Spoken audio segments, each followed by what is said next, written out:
Let's get ready to rumble!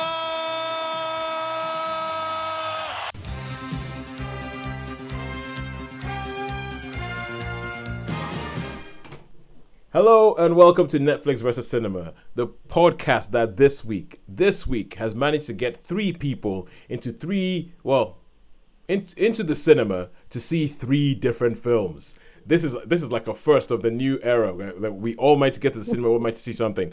My name is Tosin. I am the host, and joining me as always on the Isle of Wight are Sharon. Hello.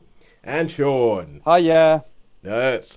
So now this week we all managed to go to the cinema, and we all managed to see. I think this is the first time since cinemas have been back that we all managed to get to the cinema and see something different. I think. Yes, we've all seen three different films. We've all seen three different films. Okay, my film is a bit of it's like a report back. Yeah. Yeah. So what was that, Shaun? What were you going to say? Oh, I was just thinking, did we not, when Sharon saw Cruella, or was that last week? That was last week, was it? Week before. That was the week before. Was that not? Did we not see one different one each, or maybe we didn't? Oh, maybe I yeah, saw two. I think yeah, no, did. you're right, Toast. I think we might have done that. Oh no, I think you saw something the week beforehand, which you now spoke about that week. Yeah. Yeah. Oh, that's probably what we did. Yeah. But then again, you saw everything in the cinema, so I think you probably saw everything. I did that first week. Yeah. You just took everything. You're like, I'm taking all your toys. Yeah. They're all mine. And we're still catching up. Yeah, we're still catching up. But no, honestly, this week, right? This week was a week I actually thought, oh my god. There's more than one film that I really want to see. There's more than one film that I really want to, because obviously now I have my, some might say self-imposed, some might say life-imposed rule of I can only see one film at the cinema a week. It's actually coming down to like a real thing of, if I'm going to go to the cinema, what am I going to see? What am I going to? And I think, Shaun, you saw one of the films that was on my slate that I was like, oh wow, I want to go check that out. And but we'll see. We'll go through that. So the films that we have this week are. We have Shaun, I believe you saw The Father. The Father, yep. In the cinema. Sharon, you saw... What did you see? Dream Horse. Dream Horse, yes, that was it, Dream Horse. And I went and I saw Nobody, which we have already reviewed, but every now and then we do want to go back and we do want to just sort of check that, we're still friends and we still actually agree with each other. And yeah, every now and then, there is one film that comes up and divides opinion enough that makes us think, can we actually be friends? Isn't that right, Shaun? With the that is right. That is right. I think there's only one where it was a little bit. We did get a little bit far. There's only one I can think of. The rest of the time, it's really constructive and we take each other's views. But I think there was one particular episode. Five Bloods.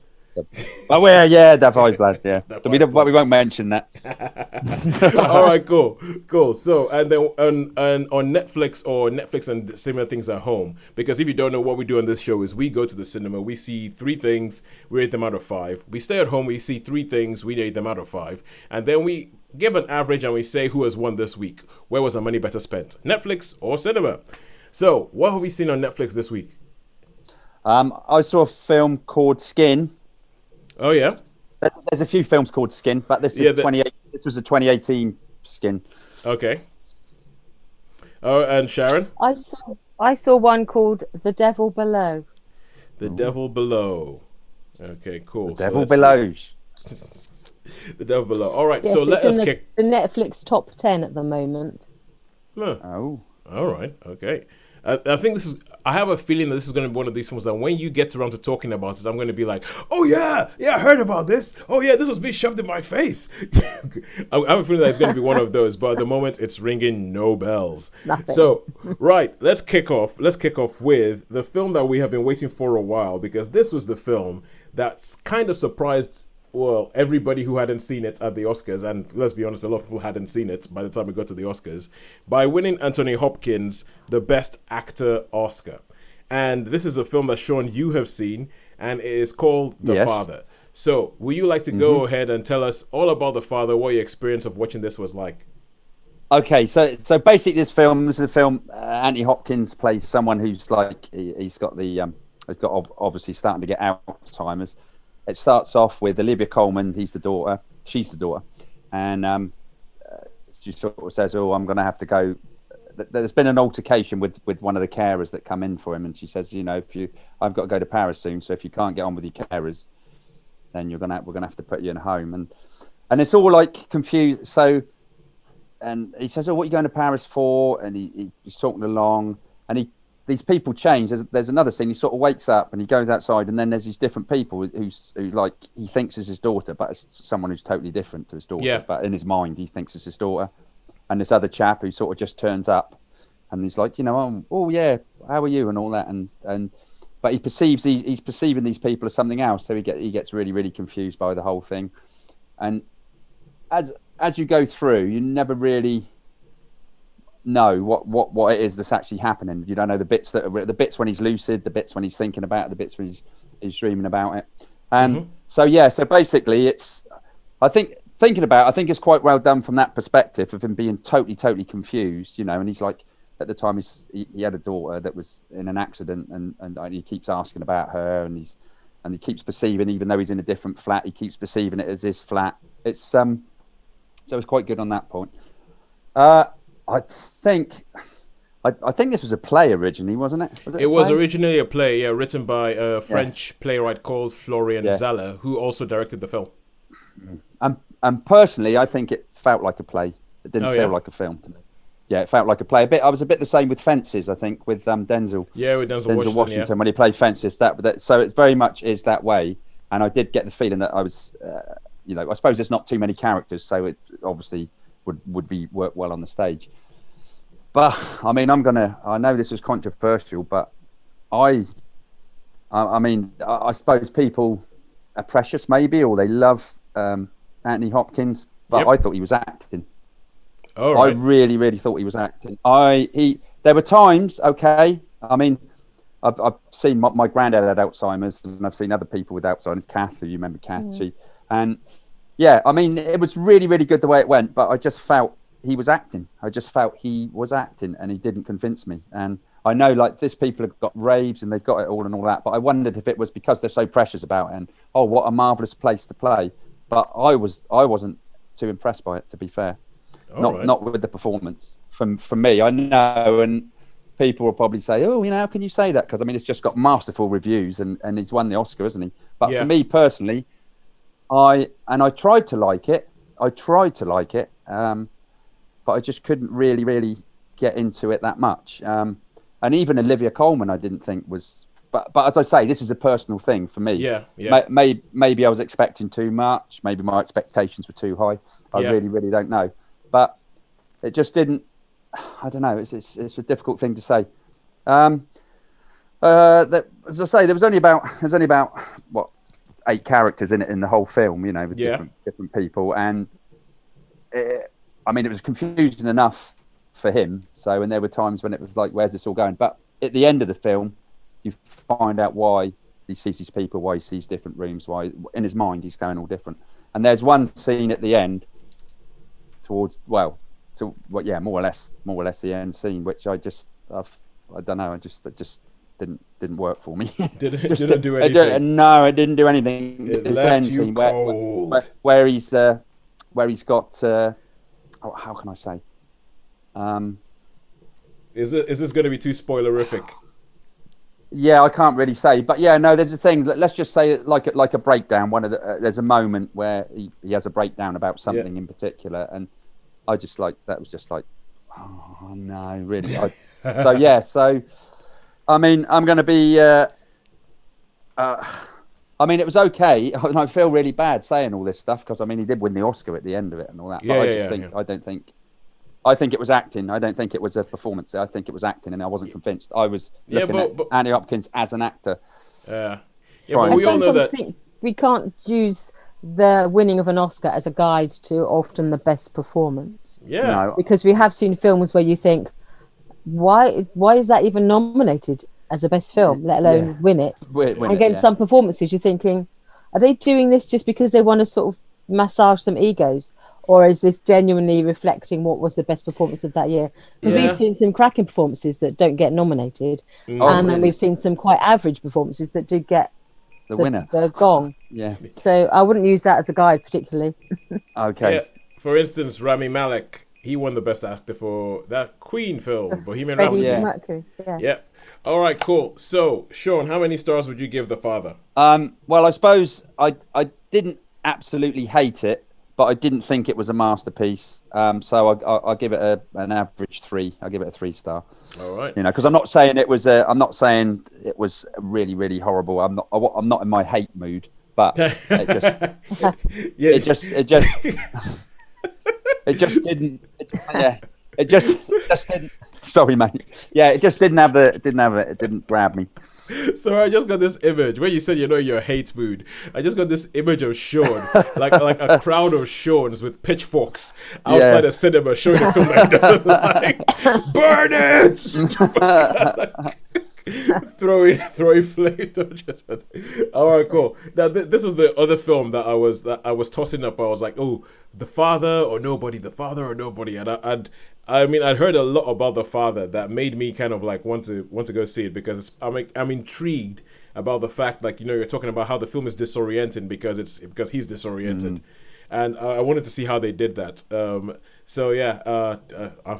Shaun, I might just be following you around in the cinema. It's like, Shaun sees something this week, I go see it next week. That might happen if it's still in the cinema. That's good. Because it has the feeling of a film that might not hang around that long in cinemas.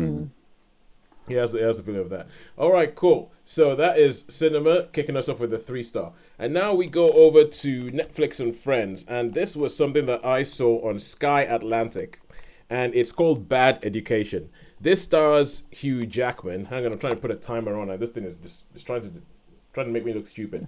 But anyway, this stars Hugh Jackman and Alison Janney in it. And they play, because I really don't understand the way schools work in the Western world, in the UK or in America. But I know that there's school boards and everything like that. But in America, there's this guy who is the head of a whole bunch of school boards. And he has to do, his work is to make sure that the school has good results. Because if the school has good results, then it makes the neighborhood a desirable neighborhood to live in. Because if the school has good results, it makes the neighborhood a desirable neighborhood to live in. And then that means that all the people who are in that area, their house prices go up and they can all make money, all because they have a good school. And Hugh Jackman plays this guy who's the superintendent. And he is the superintendent of this. It's based on a true story. Of all these schools. And in an affluent area I think it's Long Island. Yes, an affluent area in Long Island. And they are all loving this guy because the school is number 4 in, I wasn't sure whether it was in the county or in the country, but the school is number 4 and they're all making a big deal about this school is number 4. And they're having all these pep rallies in the school gymnasium about, ooh, we're number 4.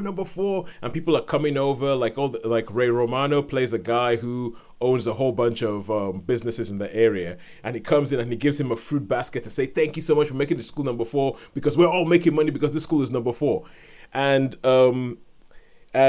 it transpires. Then we have a school reporter for the school paper who is played by Geraldine Viswanathan, who, Sharon, you will remember you quite liked her in Broken Hearts Gallery.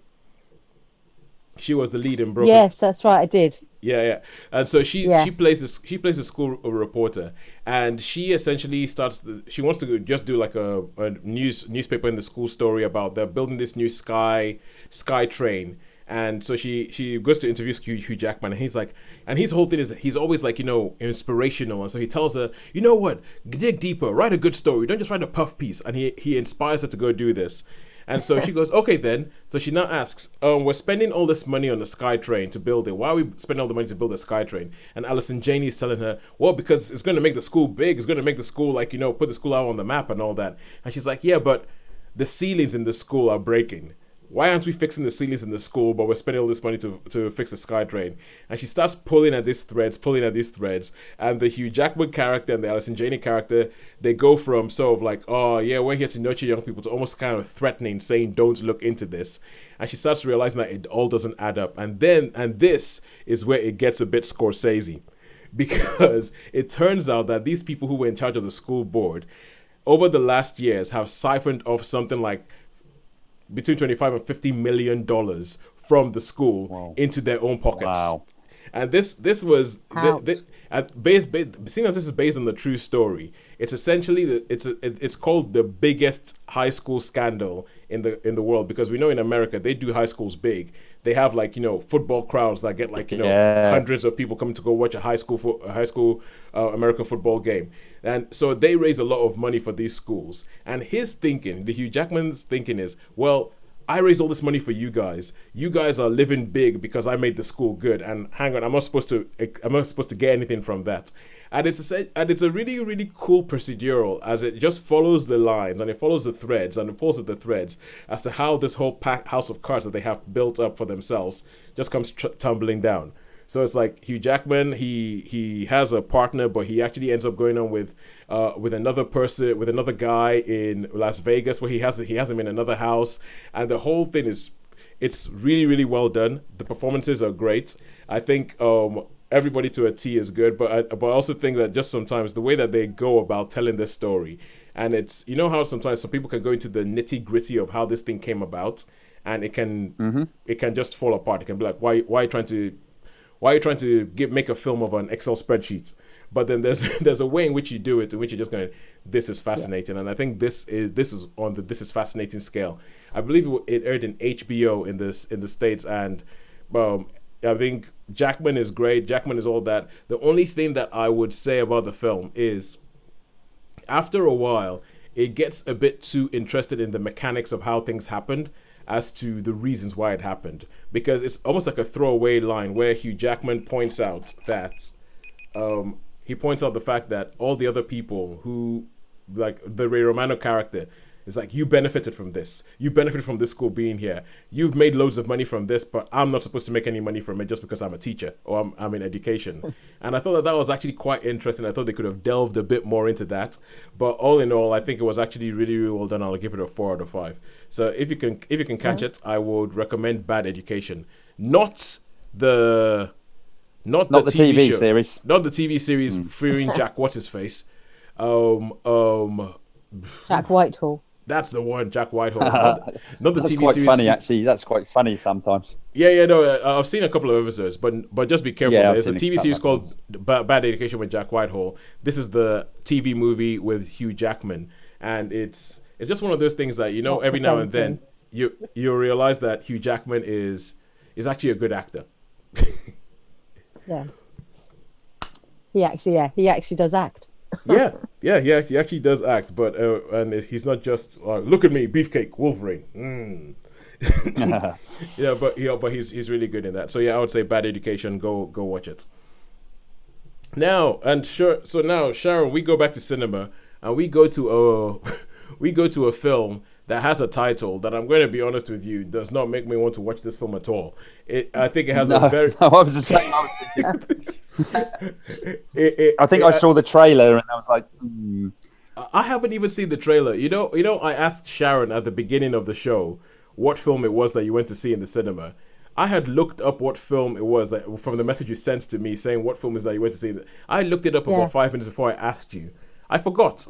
And then between you telling me what film you asked, okay, I forgot again. I feel it's such a forgettable title. But Sharon, and it doesn't really do a lot, but yes, well, it does. When you know the story, it makes sense. Okay. So Sharon, help Shaun and I out of our old man grumbliness. Help us, and please tell us, what is Dream Horse actually like? Dream Horse is a British film. Well, actually, it's a Welsh film based on a true story about how a group of working class people, ordinary people, decide that they are going to they're going to form a syndicate and they're going to own their own racehorse. And the lady who's this inspiration is as a child, her passion was for like pigeon racing. And so she actually looked into like genetics and breeding of pigeons, and she actually won prizes as a child. And then life happened. She got pregnant at 17. She got married. Her husband lost his job, and then because he developed severe arthritis, and so basically she's got a job in a supermarket, and so she's been working in a supermarket in a run-down Welsh Valleys town, feeling like there's, is this life?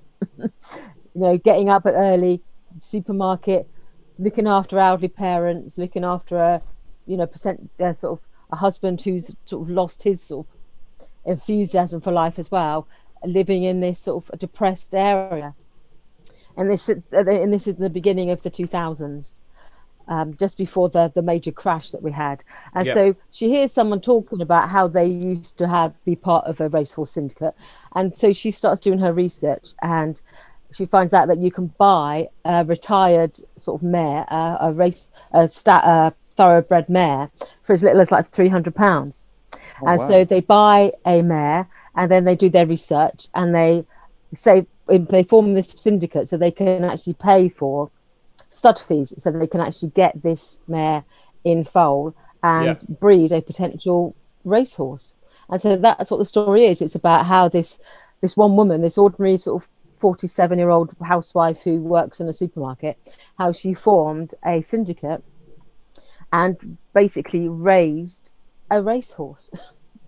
And it's a classic sort of David versus Goliath sort of thing, where they are like the little people. They're working class, ordinary people who basically paid in £10 a month for 2 years in order to afford the stud fees. Oh wow! And then their syndicate was run by them continuing to pay £10 a month every month, to pay for the stabling, to pay for the training, to pay for the horse to be actually stabled with a professional trainer, and how this horse was then brought on to actually compete at a national level. Sorry, Sharon. So it's the foal that is the dream horse, is it? It's the dream horse, not the mare. Yeah. And the foal is named Dream Alliance, and and so they called him Dream. That's just what they called him. They called him Dream, and it summed up basically. It was their dream.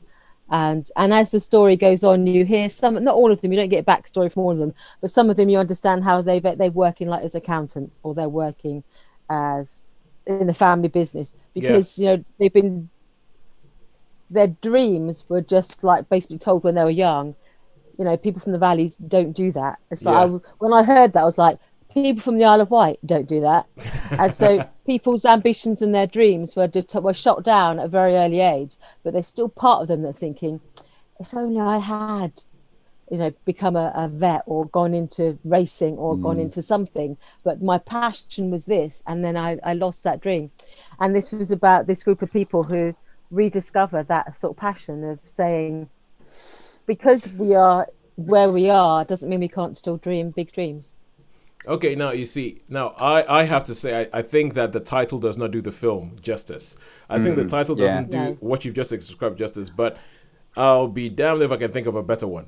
So I mean, the poster didn't really. The poster didn't. No, I mean, I saw one trailer of it, and I think if there'd been a dozen films on this week, it might have just passed me by. But I do like to support smaller films and British films in particular. So I just thought, because it's a British film, I will watch it, probably whether I think it's that good or not. And I was surprised at how much I enjoyed it. It does run at just over 2 hours long.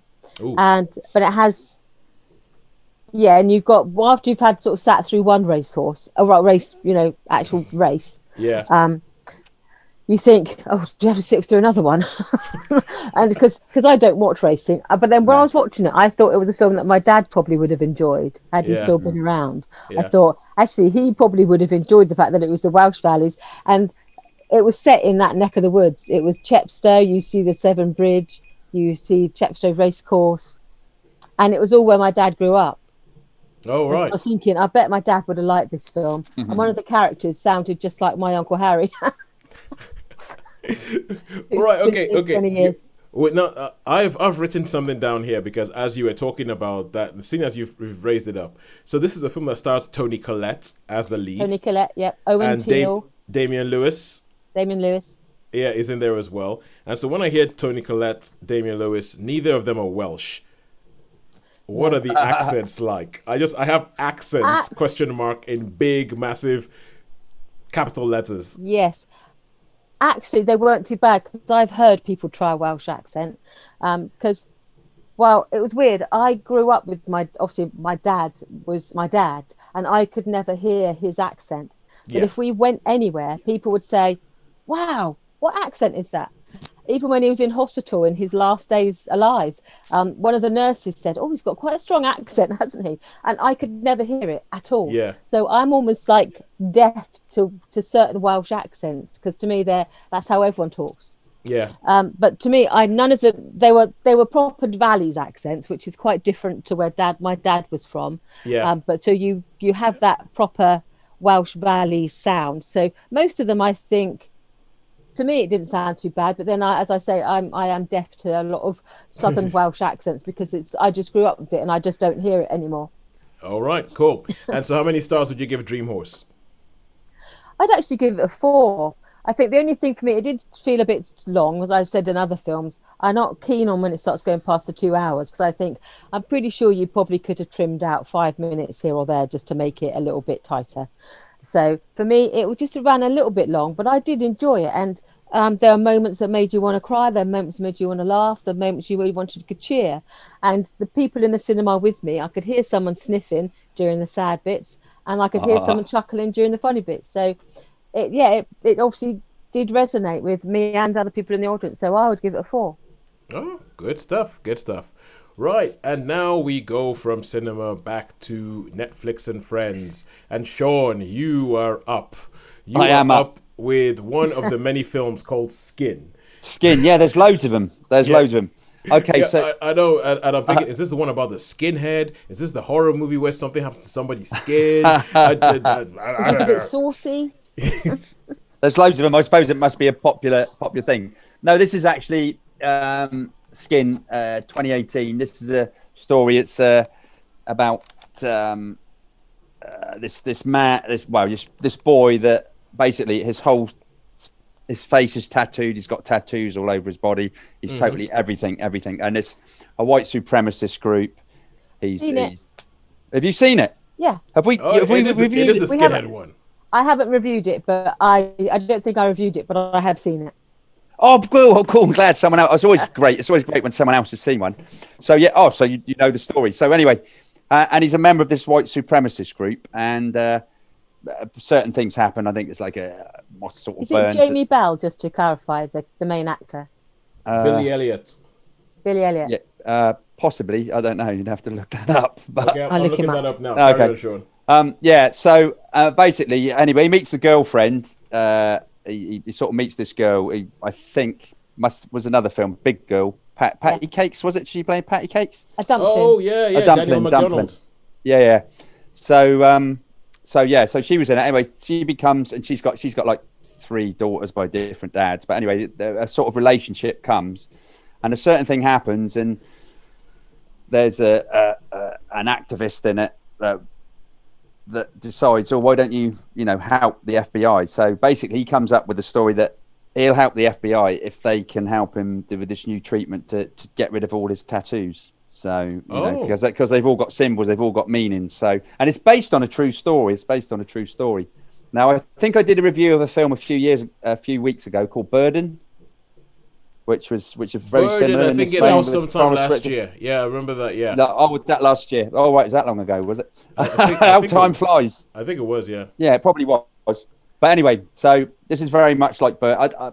I don't know how I've sort of come to see these films, but I've started watching it and I found it quite interesting. I wouldn't say it was marvelous by any stretch of the imagination. It didn't really, it was okay. It was an okay watch. But I'd be intrigued to find out what Sharon thought of this film, if she remembers it. How long ago did you see it? Did you see it? No, I must have seen it last year, or maybe just over a year ago. I think I saw it. Okay. I think it's before lockdown I saw it. But yeah, I thought it was interesting actually, because I've seen a few of these things where they deal with white supremacists, and I think in some ways, without excusing their behaviour, you can understand how these young men are drawn into this world. And I think, because when you look at someone whose face is covered in sort of neo-Nazi tattoos, you're thinking, what on earth are you thinking? Yeah. Why would you think having SS tattooed on your face is a good thing? In what world is that a good thing? And then you see a glimpse into that world where you don't justify that behaviour, but you sort of understand how someone who has nothing and is from a dysfunctional background and is isolated and alone, if someone shows them a lot of love and embraces them and brings them into a family where they are absolutely 100% supportive of one another, then it begins to make a sort of twisted sense how belonging is important. That was a similar it's a similar theme to that film Burden that I spoke about, where Forrest Whitaker invites him into his home. So this is pretty much the same, but with this one, I thought there was that what's her name, Farmiga? Vera Farmiga. Oh, Vera Farmiga. Farmiga. So she was in it. She played quite a good role, I thought. But yes, is that the mother of these sort of neo-Nazis almost? Yeah, that's it. Yeah, like a surrogate mother that was like, and when, But you turn on her and she becomes like a she'll rip you to shreds. Yeah. She'll actually defend you to the death if you are loyal to her. But as soon as you stray from that, then she will rip you to shreds, and she'll probably be the first one to shoot you if you do stray. And I think that you see that environment where it's very protective of each other, but then there's this threat of violence. This underlying threat of violence. Yeah, that's it. But yeah, again, what I would say is this is a okay film. It was watchable. It didn't really grab me. Maybe perhaps because I've seen a few like this. But I think the most I could probably give this would probably be around about a 3-star type of effort. I would have given it a 3. I think it's interesting. Yeah, it's interesting. Entertaining, because you get a glimpse into a world that would be just completely alien to us. But it was interesting rather than entertaining. But yes, I would have given it a 3 as well. Yeah. All right. I think the best white supremacist film I've seen is Green Room. With the white supremacists did it. Yeah. I saw a film many years ago called American History X. That was quite good. Oh yeah. That was okay. Yeah, I think Green Room is quite a different take. It's quite a different take on neo-Nazis. Shaun, I just found it 5 months ago. You reviewed 5 months ago. Well done. Yeah. Oh, so terrific. So we go back to cinema, and this is me giving a report back on Nobody. Now, Shaun, when you were giving the review of Nobody last week, I mentioned that for me, before I saw this film, I thought that it sounded to me like a mixture of A History of Violence and John Wick put together. John Wick. And now I've actually seen the film. I want to add one other film to the mix. It's A History of Violence plus John Wick plus Home Alone gives you Nobody. Yeah. You could stick that one in there. And it's quite that, great. That bit I could when it. So what was that, Shaun?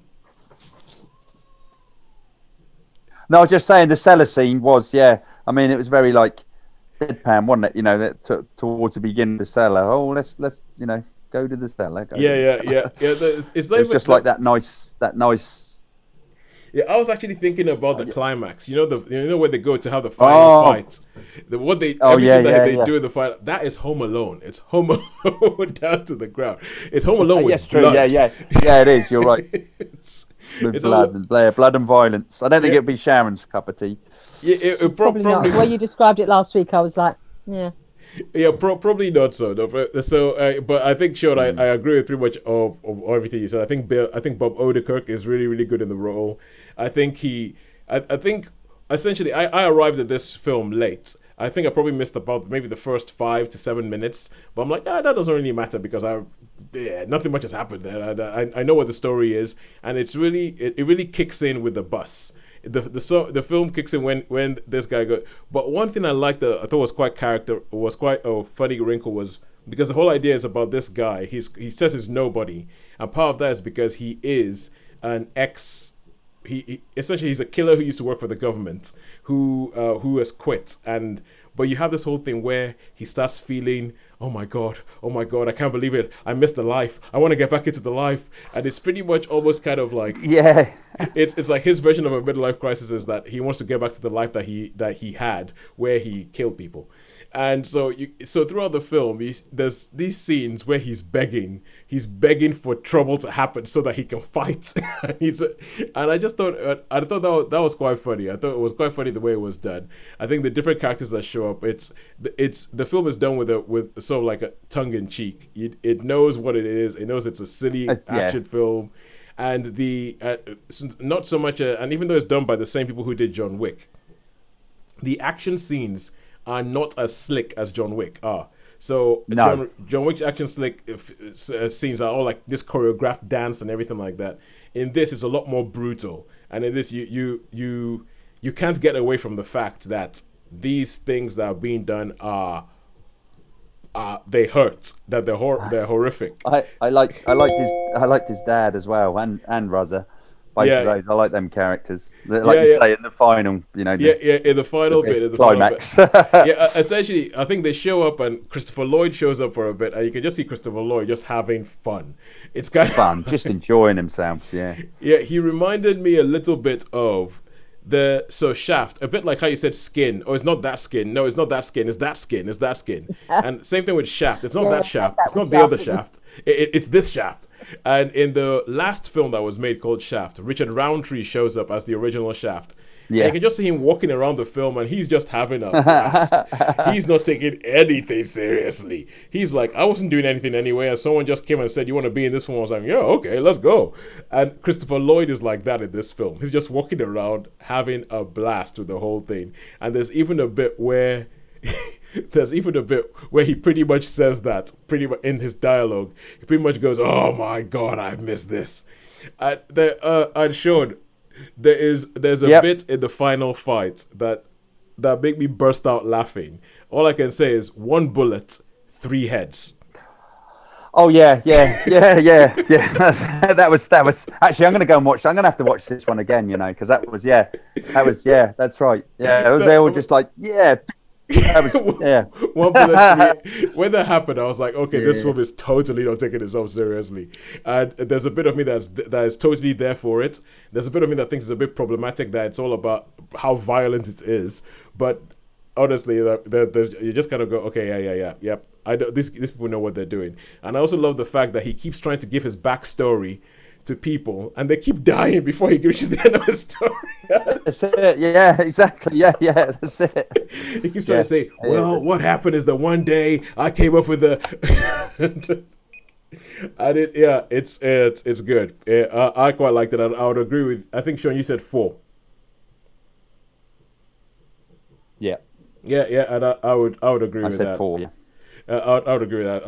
I thought nobody was. It was exactly what I needed that night. We agree. Yeah, it was exactly what I needed that night that I saw. I do hope, Toes. Yeah, I'd like you to go and see Father as well. If you do, if there's nothing else on, go see Father and give a second thing of that. That'd be good, and maybe even Sharon. Yep, would see it. I would quite like to see the Father. Say, what a masterful performance! Who knows? I'll be like, Shaun, I don't know what film you were watching. Oh my God, I was transcendent. I was transported to another realm. To a new place, yeah. Yeah.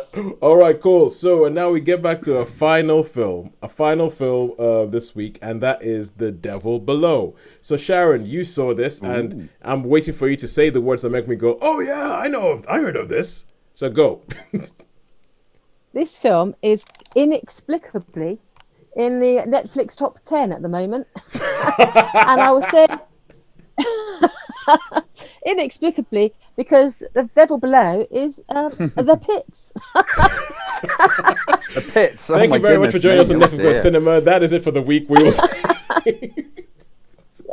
I think I probably could sum it up at that. But a basic plot. That's Netflix for you, isn't it?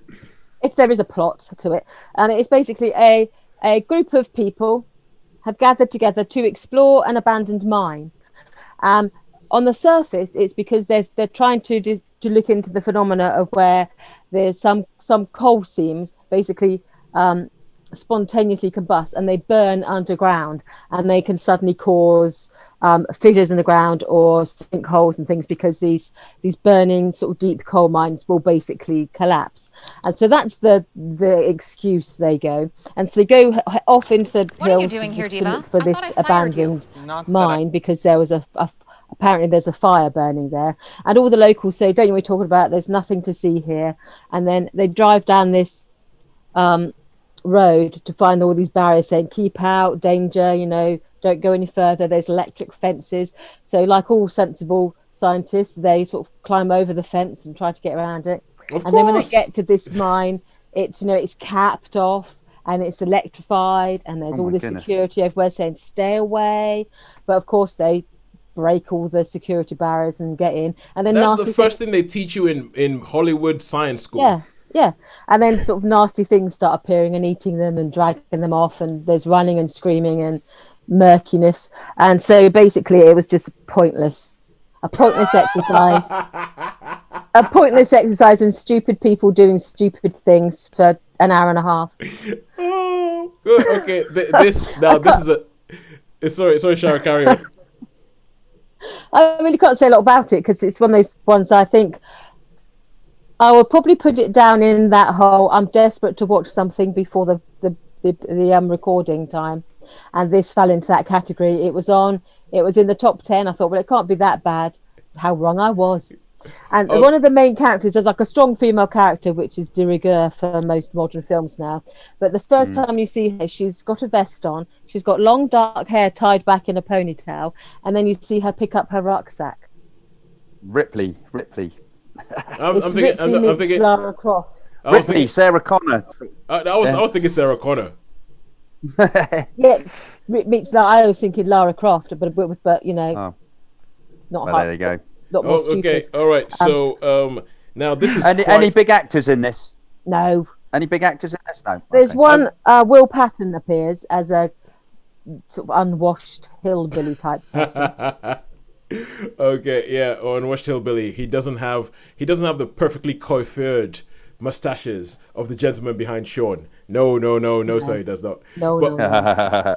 I'll tell you one thing though. It's quite an achievement when a film manages to turn Sharon into Shaun. That is quite an achievement. Yes. Yeah. That's an achievement. Here's me, the fact that I'm being more forgiving and Sharon is like, yeah, role reversal.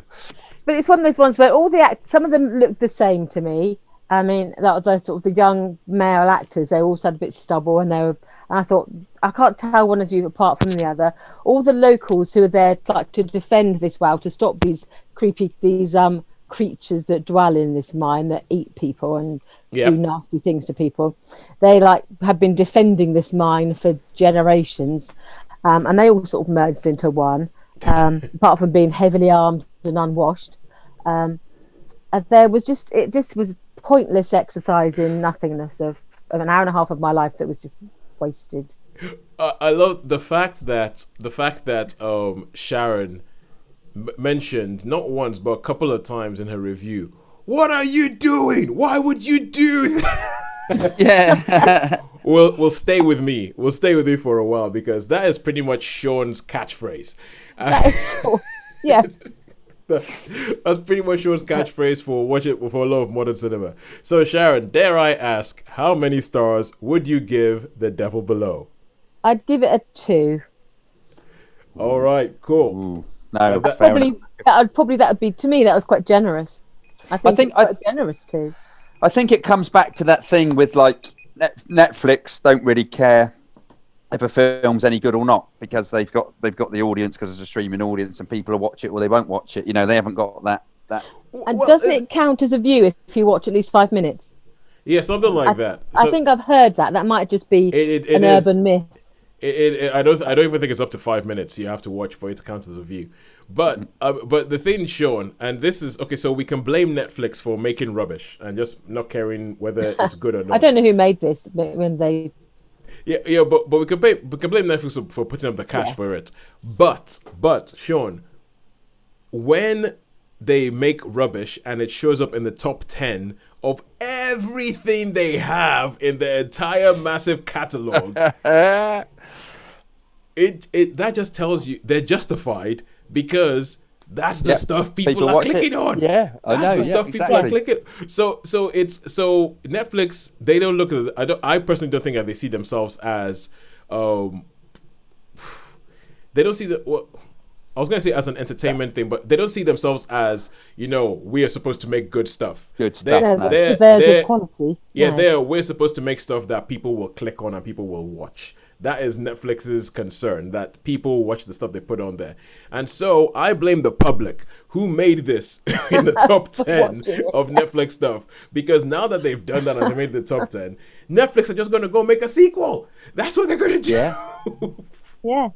And they probably did and who can blame them? There was room for a sequel at the end. It was open-ended enough for there to be a sequel. Yeah, and the thing is, who could blame them? Because they're there to make money, and they said, well, this is the rubbish that we make that people are paying for. It's kind of like, it's kind of like people making like McDonald's. Not the healthiest, but look at how many people are buying it. So they're not going to stop making it if people keep buying it. So it's, but anyway, all right, cool. So with that glowing review from Sharon, would you guys like to guess who won this week? I think it's got to be cinema again, isn't it? I think cinema's taken it today. It is cinema. I mean, when we kicked off with The Father and Shaun gave him The Father at number 3, I was thinking, this might be the week that Netflix comes back, because I've got a good one. So in the first 2 rounds, The Father got 3, Bad Education got 4. Then it flipped around and Dreamhouse got 4 and Skin got 3. So after the first 2 rounds, it was dead even. And I was like, let's go see what happens. Nobody got 4, even if we took nobody out of the equation. Even if we had a 3.5 average for cinema, and then The Devil Below came and hold Netflix right below the waterline. Right below grab them by the ankles and drag them out of view. Hey. And that was it. And that down went Netflix at the count this week. The Devil Below did it. It hold Netflix this week. So for the 3rd week running, cinema is like, yes, we're back. We are taking the crown on this thing. So until next week, where I might go to the cinema to watch The Father, or unless something else big and massive and shiny shows up. I've got to go watch another episode of Loki. That got released yesterday. It's a goodbye from me. It's a goodbye from me. And it's a goodbye from me. Thank you very much for joining us. See you later.